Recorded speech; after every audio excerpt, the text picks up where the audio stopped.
Selamat datang dan selamat beribadah di GKI Taman Aries. Sebelum memulai ibadah, mari kita simak beberapa informasi kegiatan gereja berikut ini.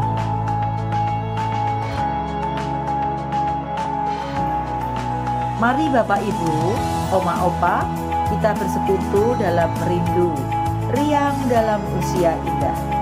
Pada hari Jumat 2 Juni 2023 pukul 10 pagi dengan tema Mujizat Saat Perkawinan di Kana. Firman Tuhan akan dilayankan oleh Pendeta Romenta Santiani Manurung dari Gria Merpati. Ditunggu ya, Tuhan memberkati. Mari kita saling menguatkan di dalam sapaan doa setiap hari Sabtu pada minggu pertama dan ketiga jam 7 pagi secara onsite di gedung gereja maupun melalui YouTube. Umat yang terkasih, dalam kebaktian Pentakosta hari ini, kita akan bersama-sama melakukan peneguhan komitmen untuk pertumbuhan diri di dalam Tuhan.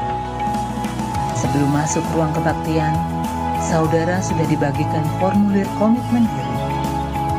Kita akan menggunakannya di bagian respons khotbah. Bagi saudara yang belum mendapatkan formulir tersebut, saudara bisa mendapatkannya melalui penatua atau penyambut jemaat yang sedang bertugas. Mari kita mengisi formulir komitmen diri dengan penuh rasa syukur.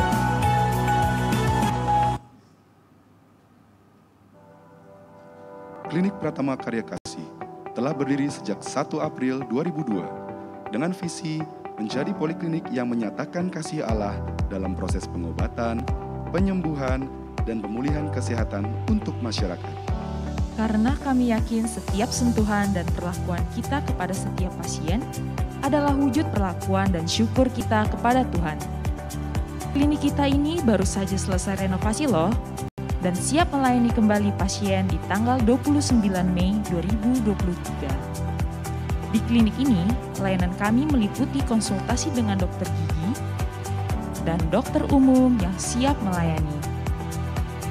Jadi, kalau merasakan gangguan kesehatan apapun, Bapak Ibu bisa datang ke Poliklinik Karya Kasih untuk berkonsultasi kesehatan dengan kami para dokter dan tenaga kesehatan yang lain. Tentu saja, dokter-dokter yang menangani pun berpengalaman dan siap memberikan perawatan ahli serta memberikan konseling dan edukasi medis yang dibutuhkan. Gak cuma dokter umumnya saja, seperti tadi kita sudah lihat ruangan periksa dokter gigi, dokternya pun terampil dan berpengalaman loh. Pokoknya siap menjaga kesehatan gigi dan senyuman cerah teman-teman semua. Selamat datang di Klinik Pratama Karya Kasih. Kami melayani Anda dengan kasih dan sukacita. Kami nantikan kehadiran Bapak Ibu di Klinik Pratama Karya Kasih di Jalan Aries Asri 4, Blok E7 nomor 12A. Terima kasih atas kunjungan Anda ke Klinik Pratama Karya Kasih. Salam sehat.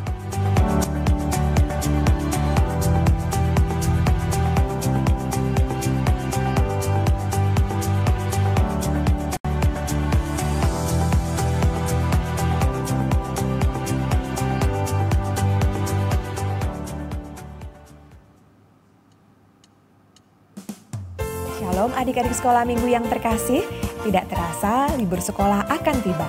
Jadi nggak sabar nih untuk mengikuti sekolah Injil liburan yang selalu nantikan setiap tahunnya. Tahun ini, SIL akan dilaksanakan secara onsite pada hari Jumat tanggal 23 Juni 2023 pukul 9 pagi sampai dengan 2 siang di ruang Serbaguna lantai 2 GKI Taman Aries dengan tema Walking with Jesus dengan pembicara Pendeta Yerusa Maria Agustini. SIL ini untuk adik-adik kelas 2 sampai dengan kelas 7. Ngapain aja sih kita di SIL ini? Kita akan memuji Tuhan, belajar firman-Nya, juga ada prakarya atau aktivitas dan games yang seru. Wah, menarik sekali bukan? Karena itu kita mengharapkan kepada adik-adik semua. Segera daftarkan dirimu pada guru kelas masing-masing ya. Sampai jumpa di SIL 2023 adik-adik. Tuhan Yesus memberkati. Halo teman-teman dewasa muda. Kabar gembira karena Komisi Dewasa Muda akan mengadakan acara kebersamaan berupa trekking di Bogor, Jawa Barat pada tanggal 24 Juni 2023. Acara ini diadakan khusus untuk para jemaat dewasa muda GKI Taman Aries. Trekking ini memiliki total jarak tempuh kurang lebih 4 km dengan estimasi waktu tempuh 2 jam. Biaya pendaftaran trekking ini sebesar Rp100.000 per peserta. Info lebih jelasnya bisa langsung ditanyakan ke booth pendaftaran di depan gereja setelah selesai kebaktian atau hubungi nomor panitia di bawah ini. Yuk segera daftar sekarang, ditunggu ya!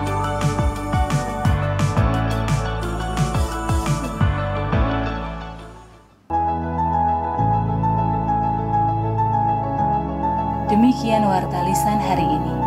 Keterangan selengkapnya dapat dilihat di Warta Jemaat. Mari kita siapkan hati untuk beribadah.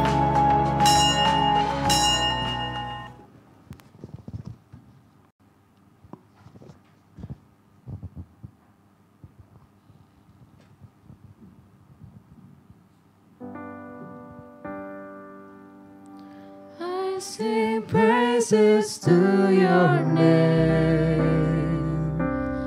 oh Lord, praises to your name, oh Lord, for your name is great and greatly to be praised. Mari kita nyanyikan sekali lagi.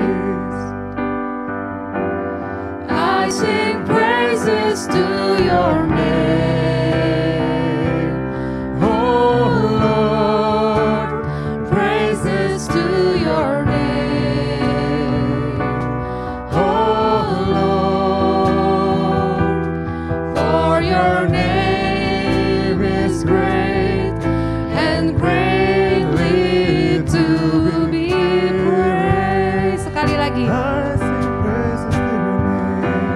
I sing praises to your name, oh Lord, praises to your name, oh Lord, for your name is great and greatly to be praised. Mari kita rasakan kasih setia Tuhan di dalam kehidupan kita. Kita dengan semangat menyanyikan, kunyanyikan kasih setia Tuhan.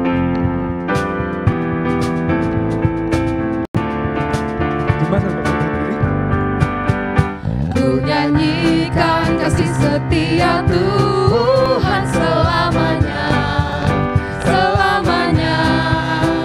Ku nyanyikan kasih setia Tuhan selamanya. Ku nyanyikan selamanya. Ku tuturkan tajammu, kasih setiamu Tuhan. Ku tuturkan tajammu, kasih setiamu turun-temurun. Ku nyanyikan kasih setia Tuhan selamanya, selamanya. Ku nyanyikan kasih setia Tuhan selamanya. Ku nyanyikan selamanya. Kita nyanyi lagi ya. I will sing of the mercies of the Lord forever. I will sing of the mercies of the Lord forever. I will sing. Oh, I will sing. I will sing. I will sing of the mercies of the Lord forever. I will sing of the mercies of the Lord. With my mouth will I make known thy faithfulness, thy faithfulness. With my mouth will I make known thy faithfulness to all generations. I will sing of the mercies of the Lord forever. I will sing. I will sing. I will sing. I will sing. I will sing of the mercies of the Lord forever. I will sing of the mercies of the Lord. Ya betul, kasih setianya sungguh besar dan selama-lamanya. Dan karena Dia pun mencurahkan Roh Kudus bagi kita semua. Dia yang besar mau hadir di setiap hati kita semua.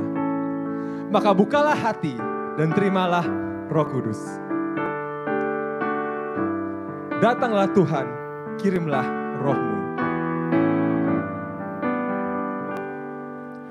Datanglah Tuhan, kirimlah Roh-Mu, baruilah muka bumi. Datanglah Tuhan, kirimlah Roh-Mu, baruilah muka bumi. Sekali lagi kita nyanyikan. Datanglah Tuhan, kirimlah Roh-Mu, baruilah muka bumi. Datanglah Tuhan, kirimlah Roh-Mu, baruilah. Sekali lagi kita nyanyikan dengan lebih cepat. Datanglah Tuhan, kirimlah Roh-Mu, baruilah muka bumi. Datanglah Tuhan, kirimlah Roh-Mu, baruilah muka bumi. Ibu Bapak dan saudara-saudara, rekan-rekan anak-anak terkasih, kita mengakui bahwa pertolongan kita adalah di dalam nama Tuhan yang menciptakan langit dan bumi.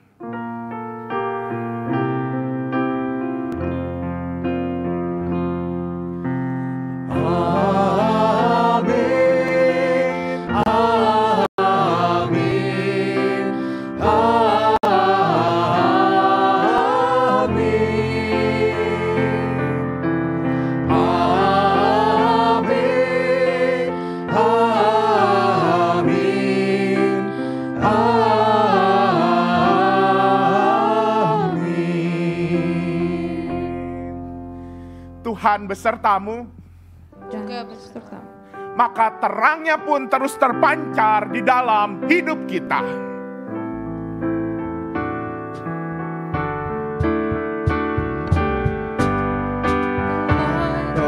Love is shining in the midst of the darkness shining. Jesus, light of the world, shine upon us. Set us free by the truth you now bring us. Shine on me. Shine on. Shine, Jesus, shine. Shine, Jesus, shine. Fill this land with the Father's glory. Bless, Spirit, bless. Set our hearts on fire.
Silakan duduk Bapak Ibu semua. Napas dulu Tan. Medley ya, lumayan dari awal tadi. Apa kabar Bapak Ibu semua? Luar biasa, oke coba. Luar biasa. Seperti dibunyikan 1000 orang, coba 1, 2, 3. Luar biasa. 1000 kali 2 sepertinya. Harus nanti. Iya. Ya ini selamat sore dan shalom semuanya. Hari ini tanggal 28 Mei adalah hari yang istimewa bagi kita, umat Tuhan. Saya dan Nathan sebagai liturgas dan kami semua kita akan ucapkan apa? Selamat Hari Pentakosta. Adem ya. Tadi set our hearts on fire katanya. Ya sudah, tenang semua. Oke. Habis. Sekali lagi deh, kita sama saling mengucapkan Selamat Hari Pentakosta. 1, 2, 3. Selamat Hari Pentakosta. Nah, oke. Jadi Tan, Hari Pentakosta itu hari apa? Jadi Hari Pentakosta ini adalah hari ke-50 setelah kebangkitan Tuhan Yesus ya. Di mana kita tahu bahwa Tuhan naik, lalu dia mengirimkan Roh Kudus bagi kita semua. Pertanyaannya, mengapa ini harus dirayakan oleh gereja? Karena pastinya pada saat kita merayakan Pentakosta, kita merayakan bahwa Tuhan itu hadir di setiap hati dan pikiran kita semua. Terkadang kalau katanya ya dulu Tante ya, kalau Tuhan Yesus ada di dunia, dia itu cuma bisa ada di satu tempat gitu. Tapi dengan dia naik, dia bisa mengirimkan Roh Kudus yang dimana dia bisa ada di setiap hati manusia dan kapanpun gitu. Siap bos. Ya bagus. Dan Roh Kudus itu sebenarnya yang memampukan kita untuk menjalani keseharian kita, betul ya? Betul. Menolong kita semua untuk menjalani keseharian kita di tengah-tengah dunia ini. Dan memampukan kita juga untuk menjadi saksinya. Bapak Ibu, kita akan masuk ke dalam pengakuan dosa. Kalau kita melihat hari-hari kita sudah dikaruniai oleh Roh Kudus. Namun, seberapa banyak dari waktu-waktu kita yang sebenarnya kita habiskan hanya untuk kepentingan kita, kesibukan kita, urusan kita, dan itu sepertinya tidak boleh diganggu gugat oleh hal-hal yang lain. Sehingga kita kadang tidak menghadirkan atau kuasa Roh Tuhan itu di dalam Roh Kudus itu terkalahkan. Pada saat ini kita boleh mengambil waktu sejenak untuk benar-benar memohon pengampunan Tuhan atas segala dosa dan pelanggaran yang telah kita perbuat. Mari Bapak Ibu, kita bersatu teduh sejenak.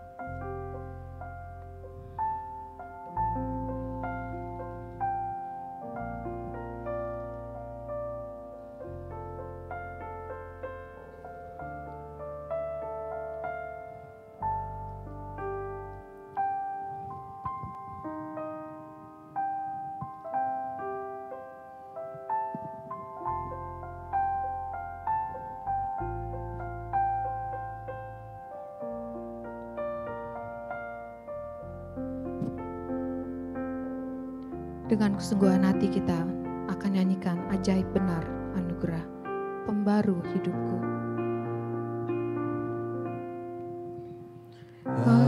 Ajaib benar anugerah pembaru hidupku.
penuh jerat, terancam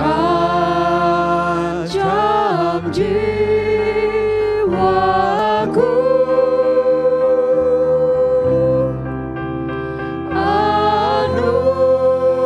Anugerahku pegang erat dan aman pulangku.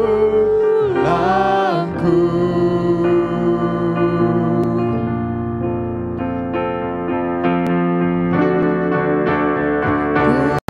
dapat janji yang teguh, ku harap sabdanya,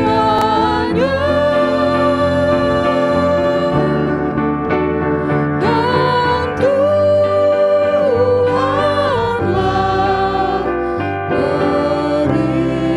perisaiku tetap selamanya.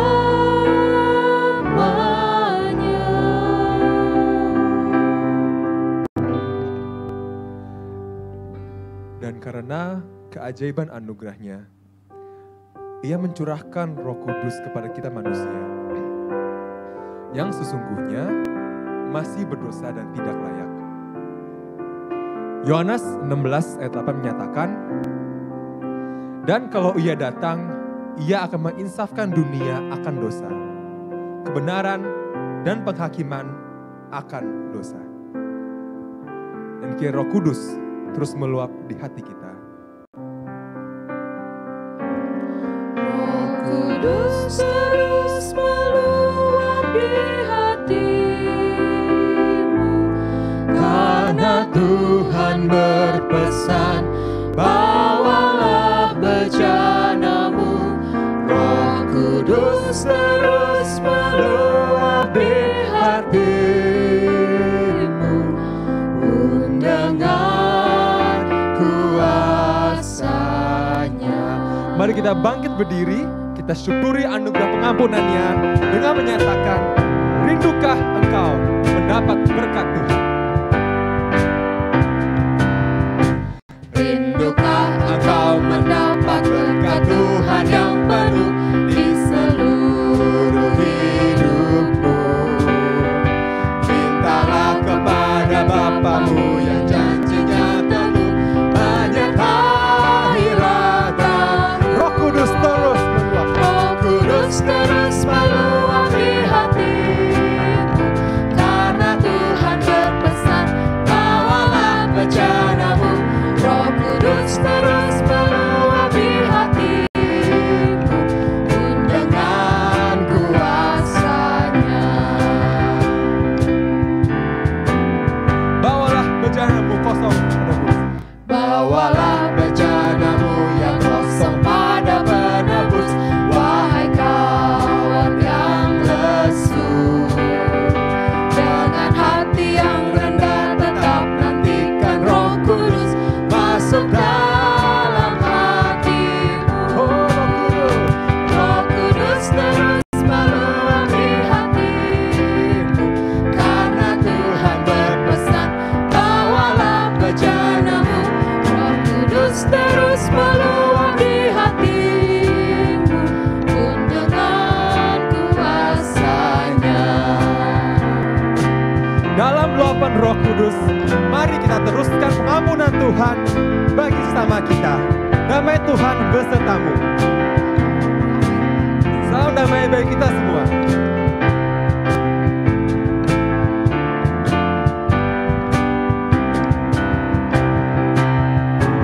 Oh anugerah ilahi. Anugerah ilahi mengalir terus, tak berubah kasih-Nya. Bejanamu tak terisi oleh kuasa Roh Kudus, ya dan amin janji-Nya.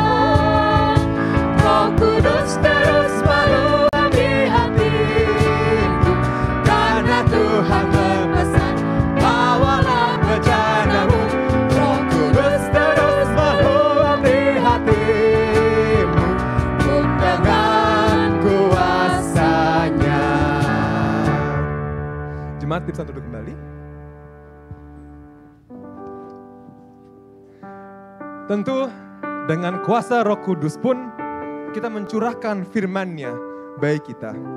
Agar jalan kita setiap hari tetap dalam terang-Nya. Karena kita percaya bahwa firman Tuhan adalah pelita bagi kaki kita. Firman-Mu pelita bagi kakiku.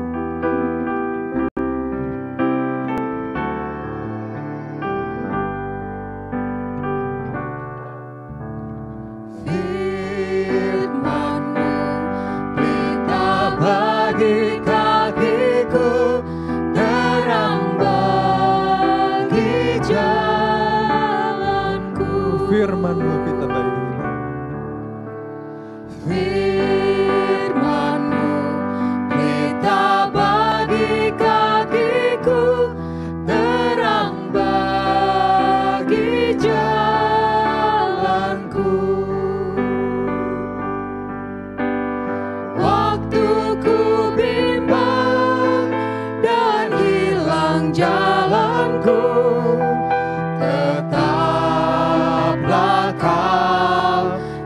sisiku, dan takkan ku takut asal Kau di dekatku, besertaku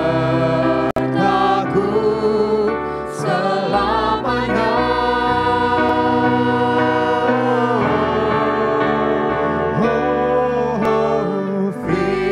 Firman-Mu pelita bagi kakiku, terang bagi jalanku. Mari kita berdoa. Ya Tuhan, sungguh firman-Mu menjadi pelita bagi kaki kami. Sungguh Engkau pun mencurahkan Roh-Mu ketika kami dapat terus dituntun untuk memahami firman Tuhan. Sejak kami kecil, sejak kami berada di sekolah minggu, ketika kami di dalam masa muda kami, dan bahkan hingga saat ini, juga di antara kami yang sudah ada di dalam masa lanjut, firman Tuhan terus tercurah membimbing dan memandu kami setiap hari, setiap jam, dan bahkan setiap detik. Karena itu ya Tuhan, ketika kami hari ini berkesempatan lagi untuk merenungkan firman Tuhan, kiranya hati kami dipenuhi dengan Roh-Mu, hingga Roh-Mu menguduskan hati kami, menguduskan pikiran kami dari segala pergumulan, dari segala banyak persoalan yang sedang kami pikirkan, untuk kami hanya tertuju pada firman yang menjadi pelita bagi kaki kami. Berfirmanlah ya Tuhan, kami siap untuk mendengar. Di dalam nama Tuhan Yesus kami berdoa. Amin. Selamat sore Bapak Ibu, Saudara semua. Selamat sore juga anak-anak. Sore. Ya, hari ini kita bersama-sama merayakan Pentakosta. Dan firman Tuhan yang menjadi dasar untuk kita merenungkan hari Pentakosta ini akan kita baca dalam dua bagian. Yang pertama dalam Yohanes 20 ayat 19 sampai 23. Lalu bagian kedua Kisah Para Rasul 2 ayat 14 sampai 17a. Yohanes pasal 20 ayat 19 sampai 23. Saya mengajak kita membacanya bergantian. Yohanes 20 ayat 19 sampai 23. Ketika hari sudah malam pada hari pertama minggu itu, berkumpullah murid-murid Yesus di suatu tempat dengan pintu-pintu yang terkunci, karena mereka takut kepada orang-orang Yahudi. Pada waktu itu datanglah Yesus dan berdiri di tengah-tengah mereka dan berkata, "Damai sejahtera bagi kamu."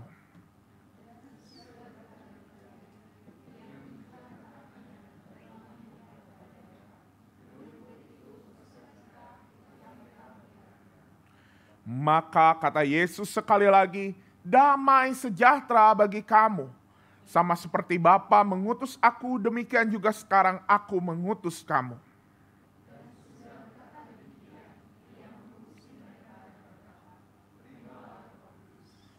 Jikalau kamu mengampuni dosa orang, dosanya diampuni. Dan jikalau kamu menyatakan dosa orang tetap ada, dosanya tetap ada. Bagian kedua dari Kisah Para Rasul pasal 2 ayat 14 sampai 17a.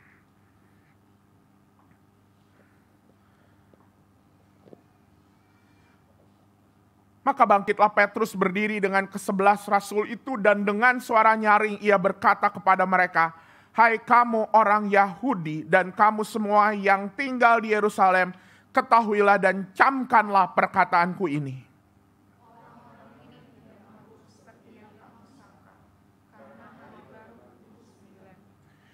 Tetapi itulah yang difirmankan Allah dengan perantaraan Nabi Yoel. Hari-hari terakhir, demikianlah firman Allah, bahwa aku akan mencurahkan rohku ke atas semua manusia." Demikianlah firman Tuhan. Berbahagia bagi setiap kita yang mendengar firman Tuhan, serta hobi mempraktikannya di dalam kehidupan sehari-hari. Haleluya. Haleluya, haleluya, haleluya.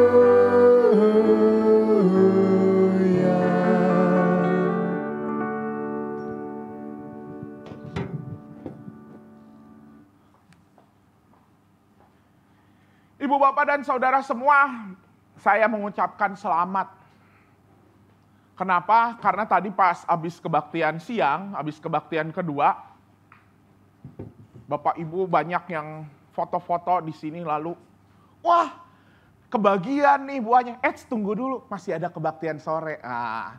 Kenapa selamat? Artinya kebaktian sore justru ya. Jadi selamat. Nah, jadi memang Pentakosta ya, selamat dan selamat hari Pentakosta sekali lagi. Hari di mana bukan sekadar kita merayakan hari Minggu, ini mungkin seperti minggu biasa, menjelang katanya minggu depan ada long weekend gitu ya. Tapi ini adalah hari raya, salah satu hari raya dalam kekristenan, dan bahkan ini menjadi final destination. Kayak judul film aja ya. Kalau Final Destination ngeri ya filmnya, tapi ini menjadi final gitu ya dari hari raya, rangkaian hari raya gerejawi. Bapak Ibu, buat bagian beberapa orang yang terlibat dalam kepanitiaan abis Pentakosta tuh pada bilang, akhirnya gitu ya. Menghembuskan nafas, sama seperti Yesus tadi. Pentakosta, dan beruntungnya kita pada sore ini di hari Pentakosta di tahun 2023 ini, kita diajak bersama-sama untuk merenungkan sebuah tema mengenai karunia roh. Nah, Bapak Ibu, apa sih yang kita seringkali pahami dengan karunia roh?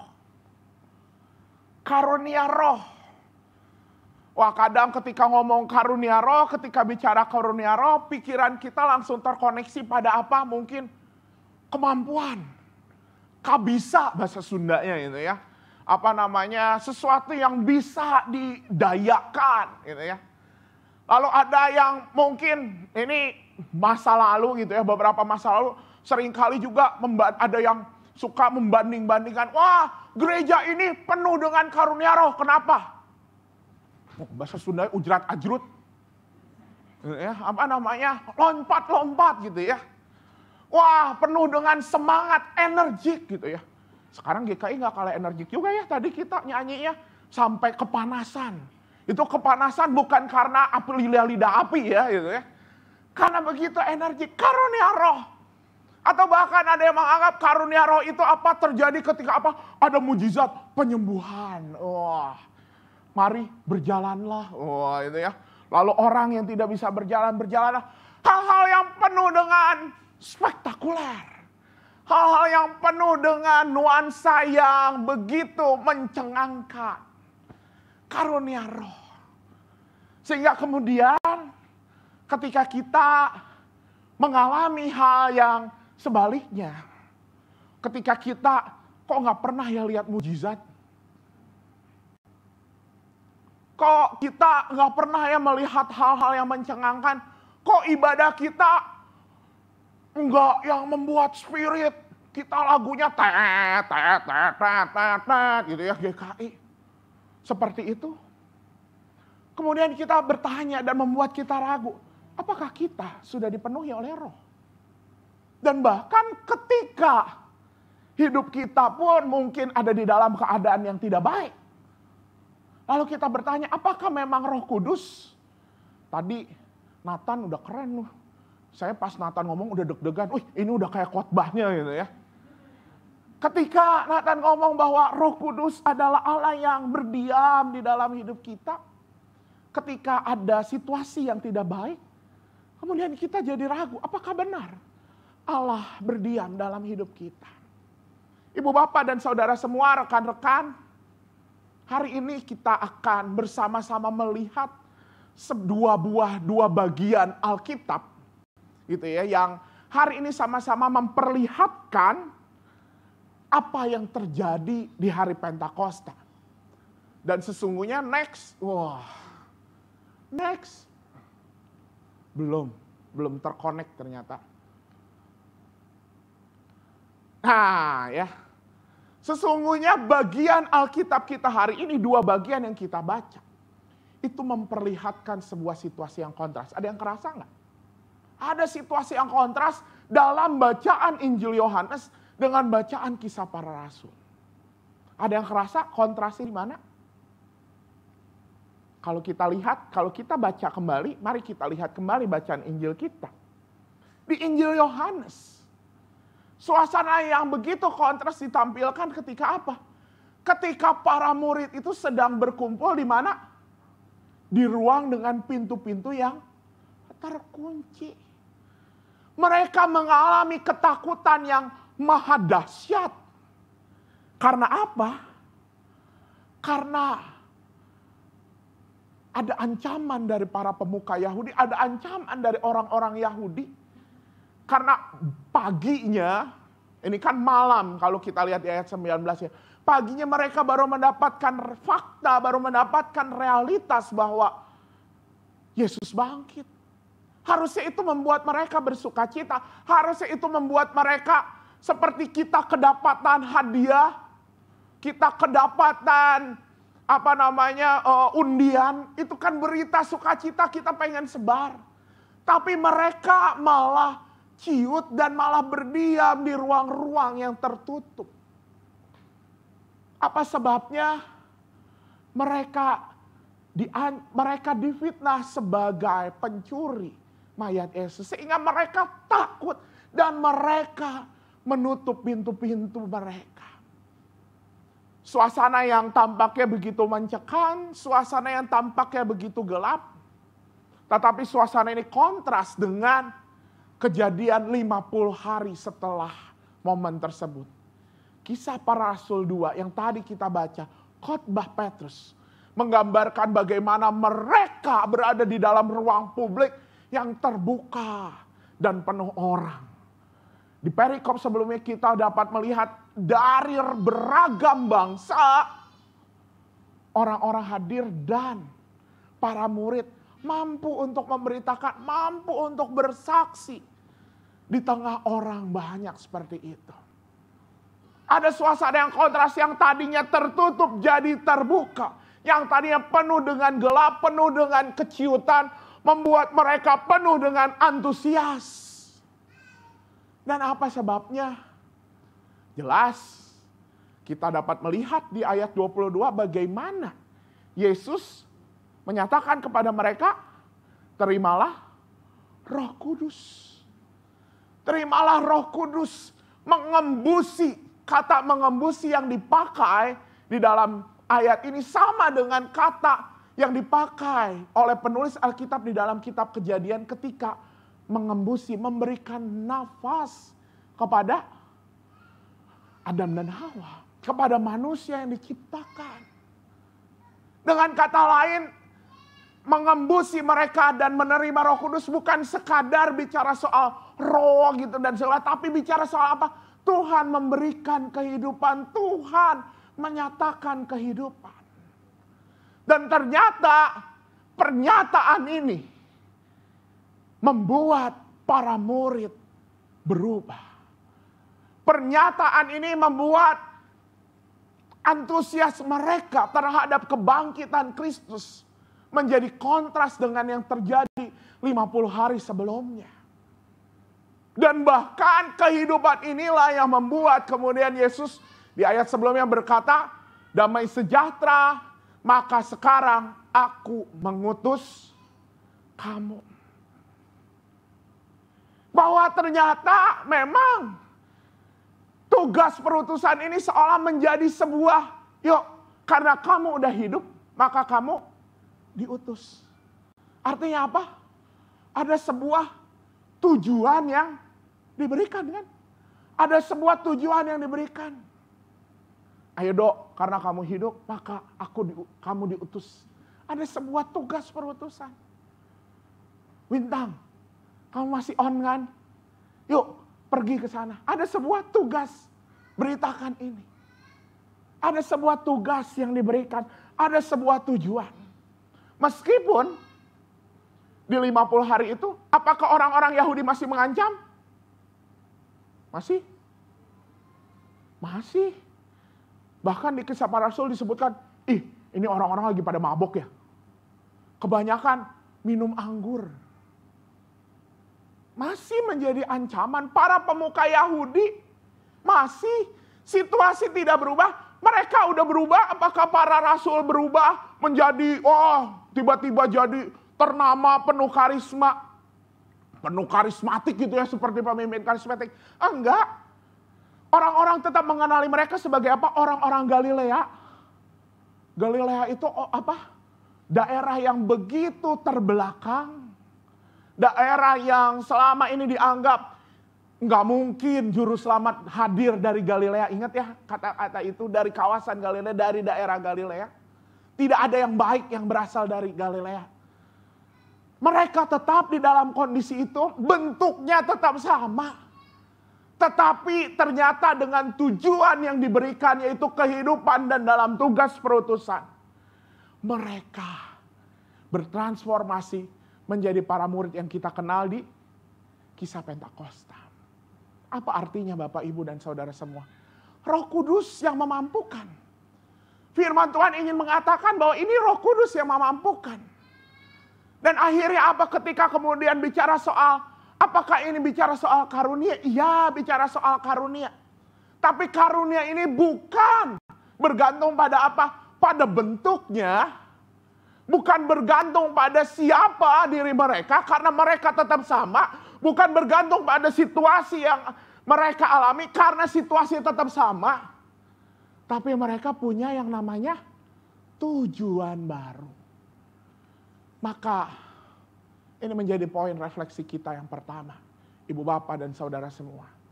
Ketika kita bicara soal karunia. Karunia itu hadir. Bukan sekadar, apakah kamu memiliki karunia? Lalu kita berpikir, apa ya karunia saya ya? Aduh, saya nggak bisa apa-apa.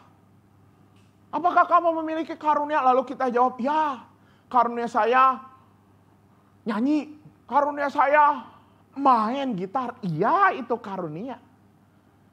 Tapi karunia bukan sekadar bicara soal bentuk atau rupanya. Tapi karunia adalah bicara soal tujuannya. Dan itu yang terjadi di dalam peristiwa Pentakosta. Ketika para murid punya tujuan yang baru, itu yang membuat mereka bergelora untuk menjadi saksi.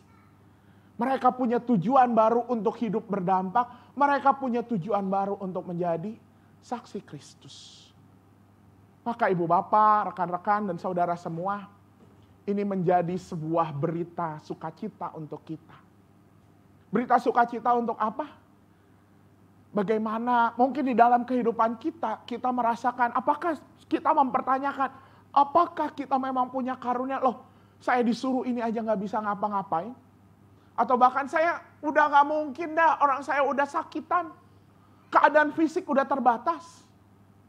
Karunia bukan bicara soal itu. Wah, Tuhan pilih kasih ya karunia. Kak Eva kok dikasih suara yang bagus. Saya kok suaranya baru, sedikit aja bikin orang sakit telinga. Lalu bilang, itunya nyanyinya di belakang aja, di ruang tertutup. Bukan bicara soal karunia bentuk yang berbeda, bukan sekadar itu, tapi apa? Tujuannya. Karena apa bisa jadi? Orang punya talenta yang keren, kecerdasan yang pintar, tapi apa? Tapi ia justru menggunakannya untuk apa? Bukan untuk kemuliaan Tuhan. Bukan untuk menjadi saksi. Banyak ya Bapak Ibu? Banyak orang-orang Kristen. Ini sekarang lagi heboh. Beberapa orang yang masuk berita karena ditangkap oleh kejaksaan, oleh KPK. Adalah orang-orang yang kita tahu orang-orang percaya. Mereka punya uang, punya kuasa. Tapi apakah memang tujuannya itu karunia? Kalau memang tujuannya memang untuk menjadi saksi. Tapi ternyata kan, apakah bisa dibilang kepintaran mereka, kecerdasan mereka sebagai karunia Allah? Hati-hati. Karena justru tidak menghadirkan damai sejahtera. Tapi tadi apa yang dikatakan Yesus? Damai sejahtera bagi kamu, maka aku mengutus kamu. Kuncinya adalah tujuan hidup itu apa? Mendatangkan sebuah damai sejahtera. Karunia itu terletak bukan di bentuknya. Tapi di soal apa? Tujuannya. Tujuannya dipakai untuk tugas perutusan untuk menjadi saksi. Dan di situ ketika menjadi saksi, apa yang terjadi? Ada sebuah damai sejahtera bagi semua orang. Ini yang pertama tentang karunia. Karunia hadir dalam tujuan hidup. Lalu kemudian apa yang dikatakan Yesus ketika udah menyampaikan kepada para murid? Ada hal yang menarik di ayat 23. Ketika Yesus sudah menyampaikan terimalah Roh Kudus, tiba-tiba Yesus berkata seperti ini. Jikalau kamu mengampuni dosa orang, dosanya diampuni.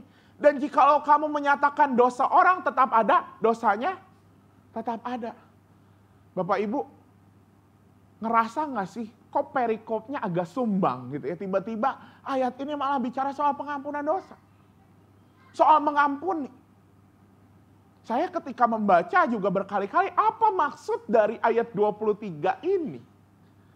Kok awalnya lagi ngomongin perutusan, tiba-tiba ngomong soal pengampunan gitu. Dan ternyata kalau kita bicara soal pengampunan, kalau kita perhatikan baik-baik, jika kamu mengampuni dosa orang, dosanya diampuni. Dan jikalau kamu menyatakan dosa orang tetap ada, dosanya tetap ada. Ini bicara soal apa sih Bapak Ibu dan rekan-rekan? Ini bicara soal bagaimana kita merespons kehadiran orang lain di sekitar kita, betul? Ada orang lain yang hadir di sekitar kita, tapi kalau kita bilang kamu berdosa, itu kan respons kita terhadap kehadiran orang lain dan bahkan terhadap kehadiran lawan sekalipun. Dan hal ini juga kemudian tergambar di dalam kisah para rasul tadi. Ketika Petrus menyampaikan khotbah kepada siapa? Orang-orang Yahudi adalah lawan. Orang-orang yang menyampaikan, yang mengatakan bahwa mereka sedang mabuk. Orang-orang yang mengatakan, yang sedang meremehkan mereka, kalian cuma orang Galilea. Tapi Petrus menyampaikan berita sukacita kepada mereka. Ini koneksinya. Ternyata karunia Roh memampukan Petrus kemudian enggak baper terhadap perlakuan orang lain. Merespons orang lain dengan membawa damai sejahtera. Itu juga menjadi karunia. Maka ini karunia yang kedua. Karunia pun hadir dalam kemampuan kita untuk berelasi. Ibu bapak dan saudara semua, bagaimana kita bisa menjadi berkat kalau kita tidak punya relasi yang baik dengan orang lain, betul? Kita udah mau jadi berkat, wah gitu ya. Wah, saya punya sesuatu yang ingin dibagikan. Sesuatu yang ingin diceritakan. Tapi saya aja gak punya relasi yang baik dengan Kak Wintang. Jadi ketika saya menghampiri, Wintang ada sesuatu yang baik. Wintang udah kabur duluan. Bagaimana kita bisa mau menjadi saksi tadi? Kan katanya karunia itu hadir di dalam tujuan kan? Bagaimana kita mau mencapai tujuan tersebut kalau kita nggak punya relasi yang baik dengan sesama, dengan dunia. Dan itu sebabnya kenapa Pentakosta seringkali erat dengan apa? Dengan namanya perayaan, wah, budaya-budaya dari berbagai bangsa. Kayak hari ini song leader kita pakai topi dari Sumatera Utara. Bener ya? Puji Tuhan gak salah gitu ya.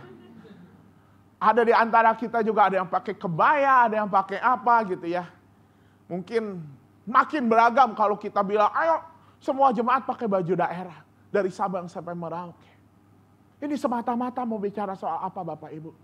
Karunia Roh yang hadir di dalam keseharian seharusnya memampukan kita untuk apa? Memiliki relasi yang luas dengan semua orang dan bahkan terhadap lawan sekalipun. Itu yang terjadi di dalam Pentakosta. Bagaimana kepada orang yang udah nyakitin dirinya, Petrus malah menyatakan kabar bahagia yang paling besar.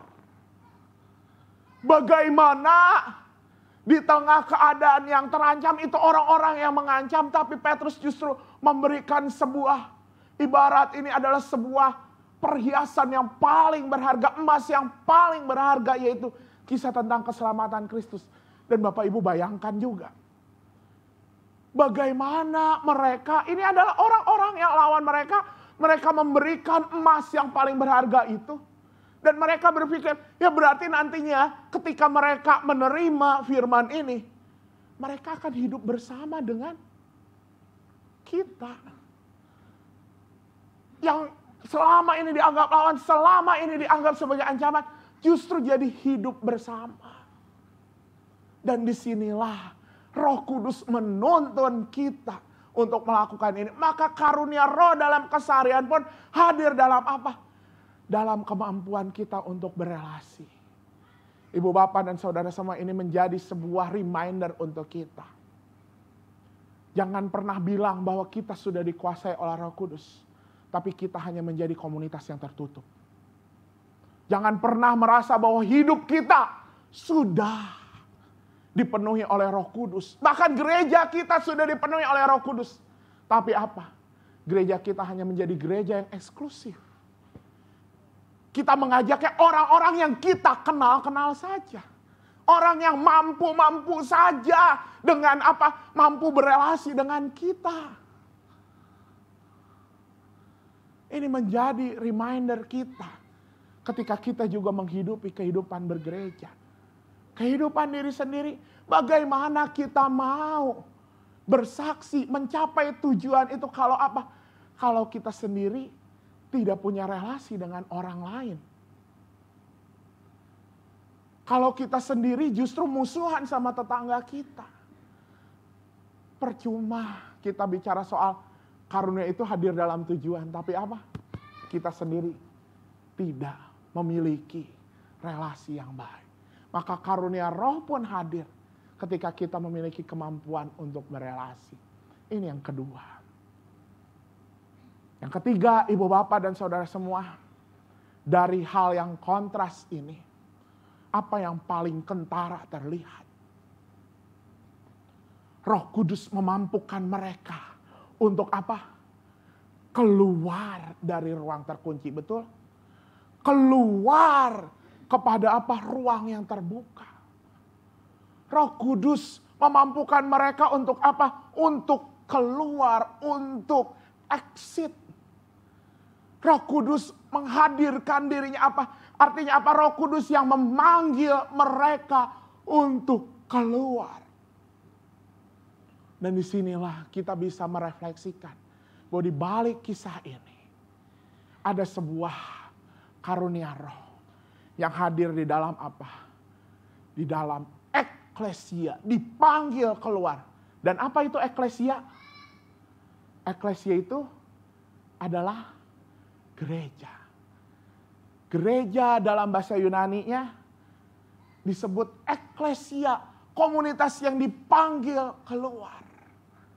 Maka karunia roh itu pun dapat kita temukan dalam keseharian di mana ketika kita dipanggil keluar, ketika kita dipanggil sebagai komunitas percaya, dipanggil untuk bersaksi keluar, ketika kita ada di tengah-tengah kehidupan bergereja. Dan itu sebabnya kemudian hari Pentakosta disebut juga sebagai apa? Hari lahirnya gereja. Bukan gereja GKI. Kalau GKI kapan? Hayo, wah ini jadi pengetahuan sejarah gitu ya. Kalau GKI Sinode kan Agustus ya, 26 Agustus. GKI Taman Aries kapan coba Bapak Ibu? Ayo. November tanggal berapa? 4. Ayo, ada yang lebih kurang? 3, ada 4, 3. 2, ada yang mau 2? Mau 1? Wah ini kayak ini aja super deal ya. Kotak nomor 2 November ya. Tahun berapa? Nah loh. 1992 ya. 92. Soalnya beda setahun sama saya ya. Saya ingat gitu ya. Jadi ini adalah gereja universal. Yang berdiri kapan nih hari Pentakosta? Karena itu gak salah ya saya bilang happy birthday buat kita semua. Yuk kita bilang satu sama lain happy birthday. Sebut ke kiri kanan kita happy birthday gitu ya. Happy birthday sebagai apa Bapak Ibu? Sebagai eklesia. Ketika kita dipanggil keluar dari ruang-ruang tertutup itu. Bapak Ibu mungkin ruang-ruang tertutup buat kita saat ini bukan ancaman orang Yahudi. Tapi apa? Ada banyak yang membuat kita enggan keluar dari ruang tertutup itu. Enggan untuk menjadi saksi, enggan untuk melakukan pekerjaan Kristus. Karena apa? Mungkin ruang tertutup bagi kita adalah apa? Rasa minder yang ada di dalam hidup kita. Mungkin ruang tertutup itu apa? Saya bingung Pak, mau jadi saksi, mau pelayanan di gereja, saya kurang waktu. Saya masih ada masalah, itu mungkin menjadi ruang-ruang tertutup, itu menjadi pintu-pintu yang terkunci. Tapi hari ini di Pentakosta, firman Tuhan ingin menyatakan kita dipanggil keluar. Lalu bagaimana dengan masalah kita? Roh Kudus yang akan menolong kita. Kita dipanggil keluar ya karena memang itu yang menjadi cara Tuhan untuk memulihkan kita. Kita dipanggil untuk keluar.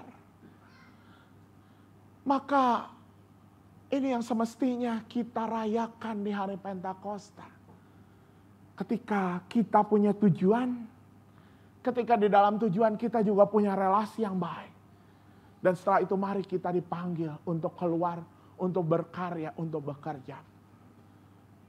Mengerjakan karya Tuhan, mengerjakan karya kerajaan sorga yang mendatangkan damai sejahtera.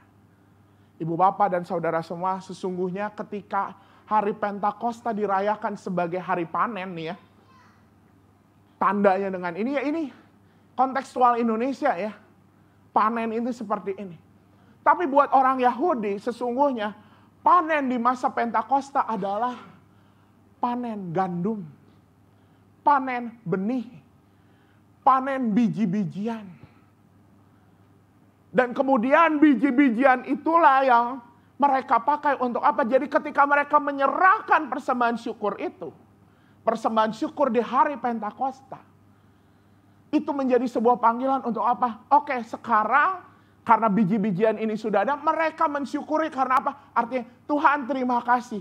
Karena melalui biji-bijian ini saya bisa apa? Saya bisa memulai untuk menanam buah-buahan. Artinya apa? Hari raya panen ini pun menjadi sebuah panggilan keluar dari apa? Keluar untuk berkarya, keluar untuk bekerja. Pentakosta sebagai hari raya panen, panggilan untuk apa? Untuk kita melakukan pekerjaan-pekerjaan Tuhan. 3.000 jiwa yang hadir tadi itu di gereja perdana yang hari ini kita rayakan ulang tahunnya, itu juga hanyalah benih.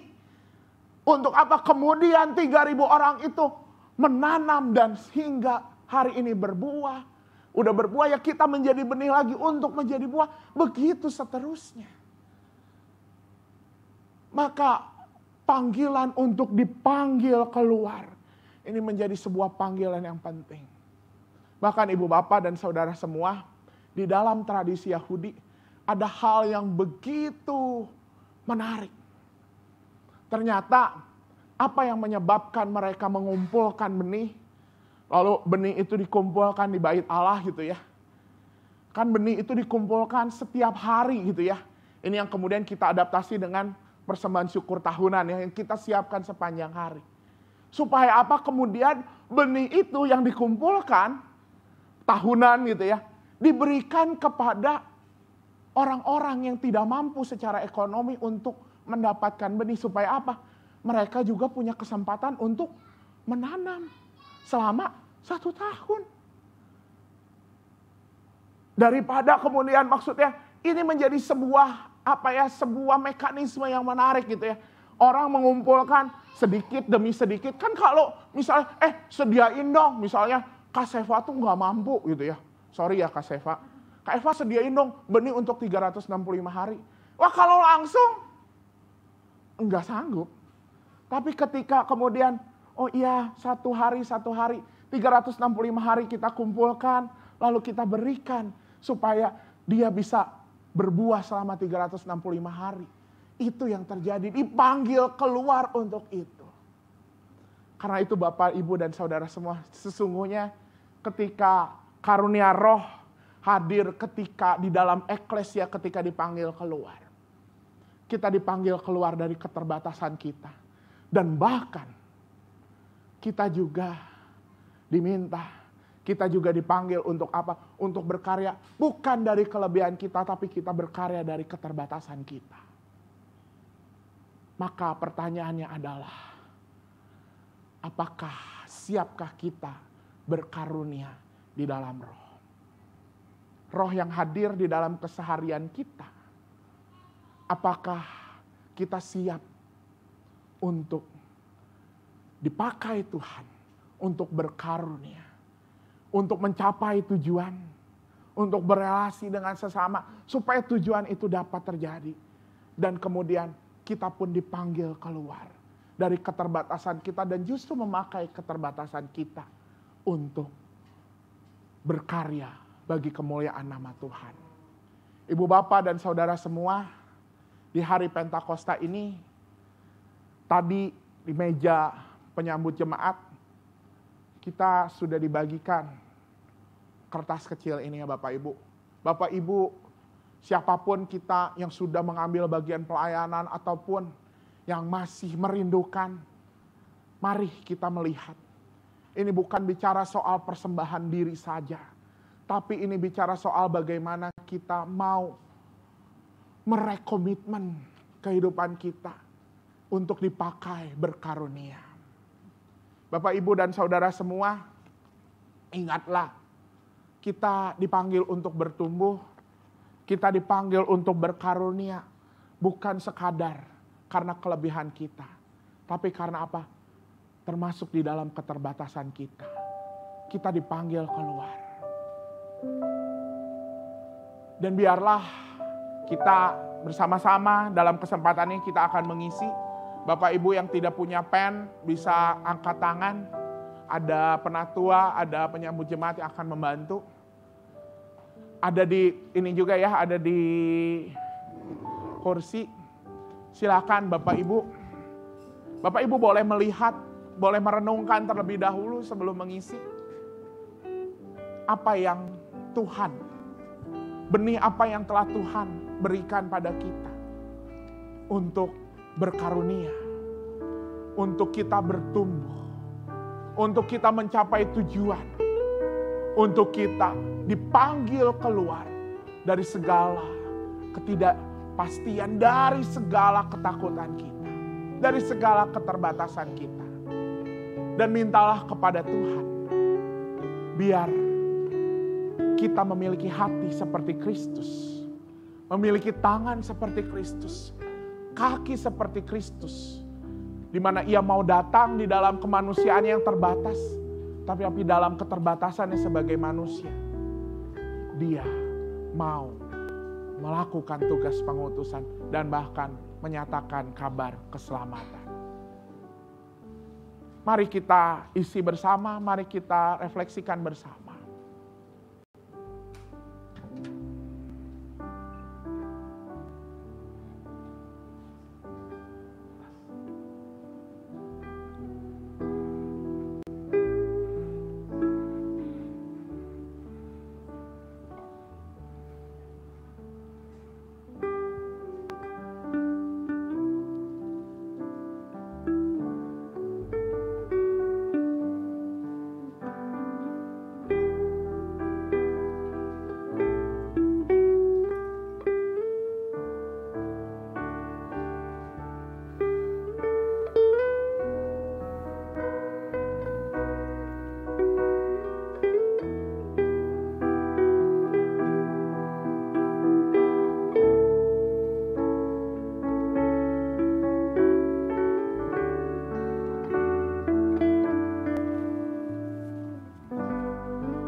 Sambil kita mengisi, song leader akan menyanyikan, berikan ku hati seperti hatimu.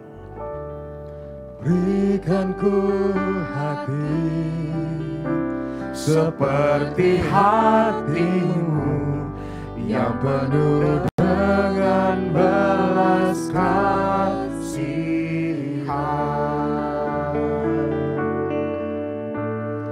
Berikan ku mata seperti matamu memandang. Kiranya karunia Roh itu memampukan kita untuk melihat tujuan yang telah Allah sampaikan pada kita, untuk melakukan tugas-tugas kita, untuk berdampak bagi dunia. Kaki kita untuk menjalin relasi yang baik dengan sesama dan dunia. Dan hati kita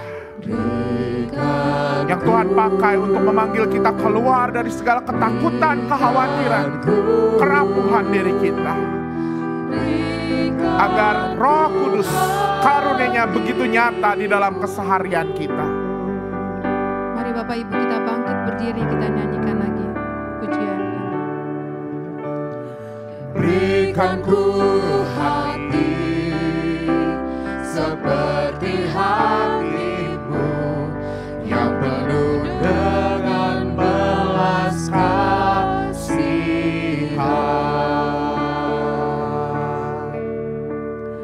Berikan ku mata seperti matamu memandang tuaian di sekelilingku.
kita bersama dengan umat Allah di masa lalu, masa kini, dan masa depan. Mengingat pengakuan pada baptisan kita menurut pengakuan iman rasuli. Aku percaya kepada Allah, Bapa yang Maha Kuasa, Khalik langit dan bumi, dan kepada Yesus Kristus, Anaknya yang tunggal Tuhan kita, yang dikandung dari Roh Kudus, lahir dari anak darah Maria, yang menderita sengsara di bawah pemerintahan Pontius Pilatus, disalibkan, mati dan dikuburkan, turun ke dalam kerajaan maut. Pada hari yang ketiga, bangkit pula dari antara orang mati, naik ke surga, duduk di sebelah kanan Allah, Bapa yang Maha Kuasa, dan dari sana Ia akan datang untuk menghakimi orang yang hidup dan yang mati. Aku percaya pada Roh Kudus, gereja yang kudus dan am, persekutuan orang kudus, pengampunan dosa, kebangkitan orang mati, dan hidup yang kekal. Amin. Umat yang terkasih, di dalam doa umat kita pada sore ini, kita akan bersama-sama melakukan doa-doa penguatan, doa-doa peneguhan, khususnya dengan komitmen yang baru kita tulis di surat komitmen ini. Kiranya kita semakin diteguhkan untuk terus berkarunia di dalam keseharian, sehingga Roh Kudus yang hadir di dalam keseharian, begitu kita rasakan kuasa, dampaknya, kedahsyatannya, ketika kita mau bersama-sama terlibat di dalam tujuan Allah. Ketika kita mau memiliki relasi, sehingga kita bisa menjadi berkat. Dan ketika kita juga mau dipanggil keluar. Mari kita bersatu di dalam doa peneguhan ini. Dan nanti setelah doa kita akan bersama-sama memasukkan form ini bersama dengan persembahan syukur tahunan kita di kotak yang telah disediakan setelah kita menyanyi nantinya. Mari kita bersatu di dalam doa peneguhan. Yang pertama, mari bagi setiap kita, apapun komitmen yang ditulis, Tuhan tidak melihat bentuknya, Tuhan tidak melihat siapakah diri kitanya, tetapi Tuhan melihat dan Tuhan mengirimkan kita tujuan-tujuan mulia. Bagi setiap kita yang menulis komitmen, mari kita berdoa. Ya Allah, teguhkanlah hamba-hambamu ini, anak-anakmu ini ya Tuhan, di dalam komitmen untuk terus bertumbuh, di dalam kuasa Roh Kudus, di dalam keseharian, saat kegiatan sehari-hari sekalipun menjadi bentuk setiap kami melakukan pekerjaan Tuhan. Melakukan pekerjaan Tuhan yang mendatangkan damai sejahtera. Teguhkanlah komitmen kami ya Tuhan, agar kami pun dapat memiliki kemampuan berelasi yang baik, agar karya-karyamu pun bisa hadir sampai ke ujung-ujung bumi. Dan kiranya Engkau meneguhkan kami untuk merespons panggilan-Mu yang memanggil kami keluar, memanggil kami sebagai gereja. Yang kedua, kita akan berdoa untuk setiap saudara yang saat ini sedang mengalami pergumulan. Sampaikanlah kepada Tuhan apa yang menjadi pergumulan, apa yang menjadi tanggung jawab, apa yang saat ini sedang menjadi pikiran saudara, yang sedang menjadi kegelisahan, sampaikanlah pada Tuhan. Mari berdoa secara pribadi.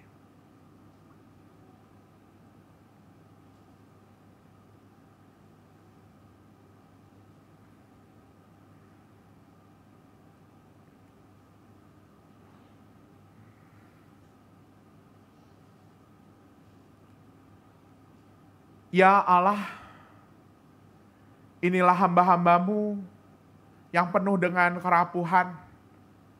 Ketika masalah, mungkin bagi orang masalah kecil, tapi bagi kami itu menjadi sebuah pergumulan yang berat. Tapi kami tahu ya Tuhan, Engkau menolong kami, Engkau membimbing kami melewati setiap malam yang gelap. Dan bahkan mengobarkan api Roh Kudus hingga kami dapat keluar dari segala ketakutan ini untuk berkarya, untuk kami bersama-sama meniti langkah meski tertatih di dalam kuasa Roh Kudus, hingga kami pun dapat menjadi kesaksian di tengah pergumulan dan penderitaan yang kami alami. Pokok doa yang ketiga, kita sama-sama ingin berdoa untuk tugas-tugas keseharian kita. Kita ingin berdoa untuk setiap keluarga kita. Kita ingin berdoa untuk pekerjaan kita, untuk tempat pekerjaan kita, bos kita, ataupun bawahan kita, karyawan kita. Kita ingin berdoa yang bagi sekolah, untuk guru-guru kita, untuk teman-teman kita. Bagi yang di rumah, kita ingin berdoa untuk keluarga kita, mereka yang membantu kita. Mari kita nyatakan doa ini kepada Tuhan.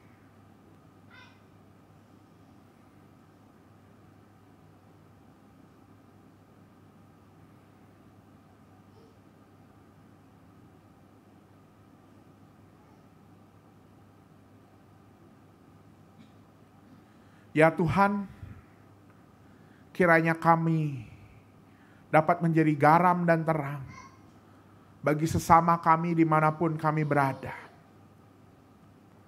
Baik itu di rumah, di tempat pekerjaan kami, di sekolah kami, dimanapun Engkau menempatkan kami. Pokok doa yang keempat, kita ingin berdoa untuk gereja GKI Taman Aries. Doakan untuk setiap program pelayanan, khususnya pembukaan poliklinik esok hari. Kiranya kita pun semakin diteguhkan untuk sama-sama mengambil bagian doa, mengambil partisipasi untuk terlibat di dalam pertumbuhan gereja ini. Mari kita berdoa.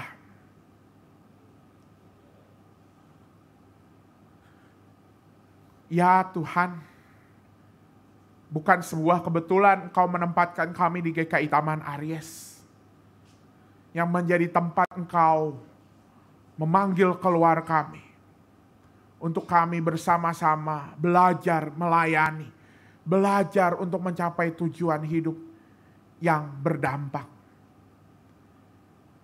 Karena itu ya Tuhan, kiranya kami pun dapat meneguhkan hati untuk setiap pergumulan gereja ini, untuk pembukaan poliklinik besok hari, untuk program-program kerja dan program-program pelayanan, untuk program-program misi gereja ini.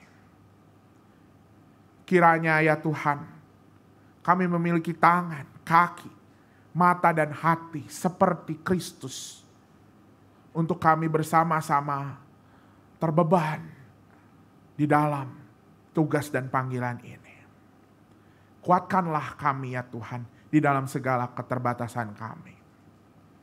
Inilah doa kami ya Tuhan. Dan saat ini kami hendak menyampaikan persembahan syukur tahunan kami. Persembahan yang telah kami nyatakan sepanjang tahun, sepanjang hari. Kiranya persembahan syukur tahunan ini pun menjadi sebuah latihan bagi kami untuk semakin tekun dan tertegun pada karya Tuhan yang sungguh luar biasa.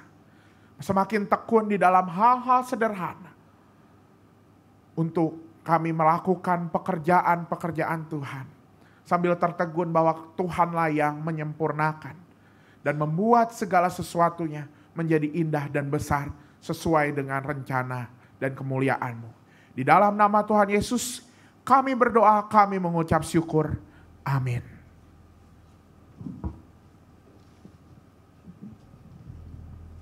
Bapak, Ibu, dan Saudara terkasih, saatnya kita akan memberikan persembahan syukur kita kepada Tuhan. Firman Tuhan dari Mazmur 104 ayat 33 sampai 34 menyatakan, Aku hendak menyanyi bagi Tuhan selama aku hidup. Aku hendak bermazmur bagi Allahku selagi aku ada. biarlah renunganku manis kedengaran kepadanya. Aku hendak bersuka cita karena Tuhan. Mengiringi persembahan kita akan menyanyi dari Kidung Jemaat 241, inilah hari ke-50. Dan setelah bait yang kedua, Bapak, Ibu, dan saudara sekalian dipersilakan untuk bersama-sama maju untuk memberikan persembahan dan juga menyerahkan formulir komitmen persembahan diri tadi di kotak yang telah tersedia, dan setelahnya dapat kembali ke tempat semula melalui jalur kanan maupun jalur kiri. Inilah hari ke-50.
Mari kita bersatu dalam doa.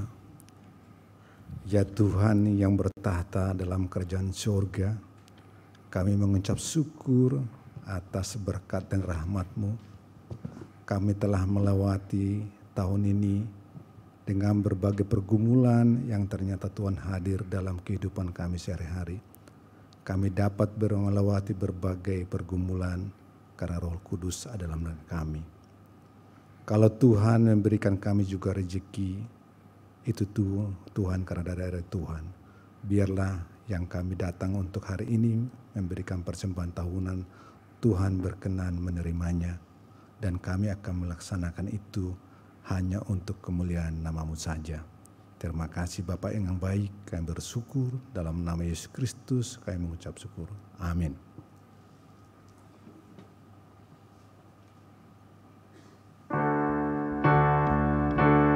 To God be the glory.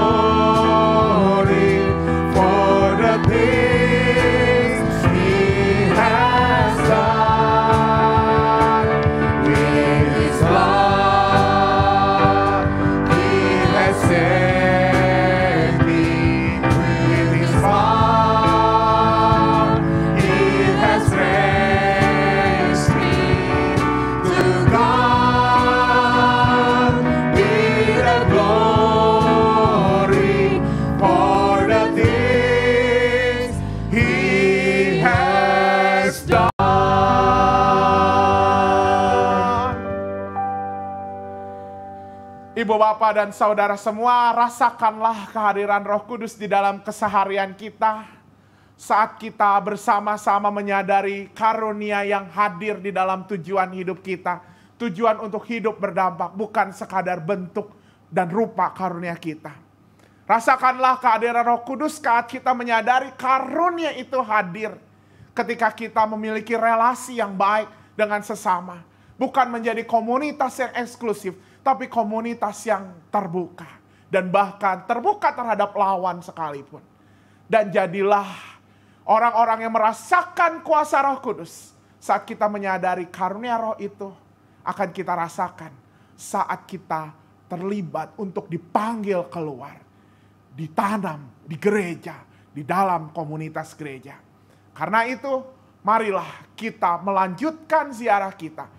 Melanjutkan keseharian kita di dalam pimpinan Roh Kudus dengan pernyataan berkat dari Tuhan. Kiranya Allah Bapa di sorga memberkatimu dengan berkat yang berlimpah-limpah. Dan Tuhan Yesus memampukanmu untuk menjadi saksi di dalam keseharianmu. Dan Roh Kudus menyertaimu dalam pelbagai karunia dimanapun engkau berada untuk berdampak dan menyatakan kerajaan Allah yang membawa damai sejahtera dari dulu, kini, sampai selama-lamanya. Amin. Maka pergilah sebab kita diutus. Syukur kepada Allah.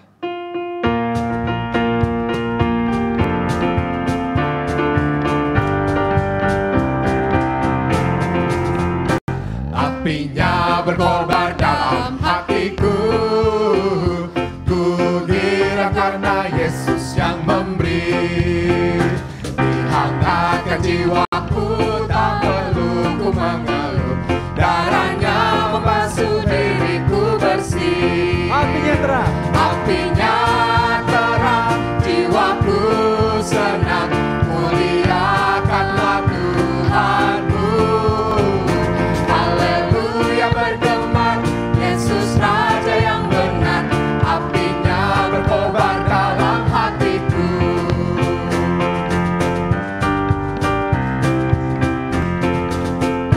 Apinya berkobar dalam hatiku, gembira hatiku selamanya. Ku bersaksi berseru, Yesus juru selamatku, karena ku berpegang pada janjinya. Apinya terang, jiwaku senang, muliakanlah Tuhanmu. Haleluya bergema, Yesus Raja yang benar, apinya berkobar dalam hatiku. Apinya berkobar dalam hatiku, jiwaku selamat karena kuasanya. Nyala kasih dalamku, dalam seteru, Roh memimpin hidupku seluruhnya. Apinya terang, jiwaku senang, muliakanlah Tuhanku. Haleluya bergema, Yesus Raja yang benar, apinya berkobar dalam hatiku. Jemaat sudah kembali.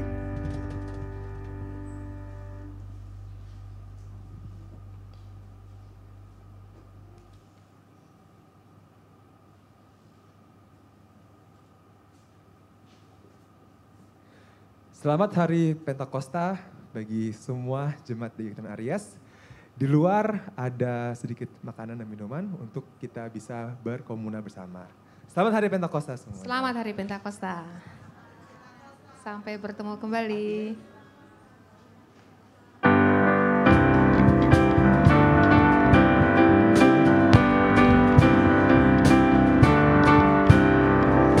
For the light of your love is shining in the midst of the darkness, shining. Jesus, light of the world, shine upon us. Set us free by the truth you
the Father.